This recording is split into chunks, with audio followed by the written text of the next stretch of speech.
আসসালামু আলাইকুম। আজকে দেখাচ্ছি দারুণ মজার সিম রান্না। আমরা এখানে সিম এবং আলু দিয়েছি একটু পানির মধ্যে। আমরা এখানে দিয়ে দিয়েছি পরিমাণ মতো পেঁয়াজ, কাঁচামরিচ, লবণ, আধা চামচ হলুদ গুঁড়ো, আধা চামচ ধনিয়া গুঁড়ো, আধা চামচ জিরা গুঁড়ো, আধা চামচ এবং 2-3 চামচ রসুন ছেঁচা। সব কিছু দিয়ে আমরা এভাবে আগে সিমটা আমরা রান্না করে নেব। যখন সব কিছু সিদ্ধ হয়ে যাবে তখন একটু কেটে একটু নরম করে নেব, সব কিছু একটু মিশিয়ে নেব। ঠিক ঘুটে নেব না, একটু নরম করে একটু ভেঙে ভেঙে নেব।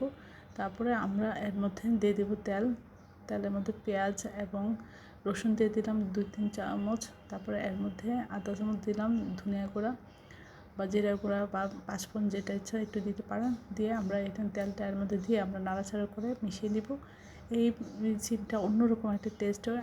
এটা ভাত এবং রুটি দিয়ে খুবই সুস্বাদু লাগে। আশা করি সবাই একবার হলেও এই রেসিপিটা ট্রাই করবেন। সবাই আমার চ্যানেলটি লাইক এবং শেয়ার দেবেন, সাবস্ক্রাইব করবেন, প্রিয়জনকে বেশি বেশি করে শেয়ার দেবেন। আমার চ্যানেলে সব রকম রান্নার রেসিপিটা চাষ করতে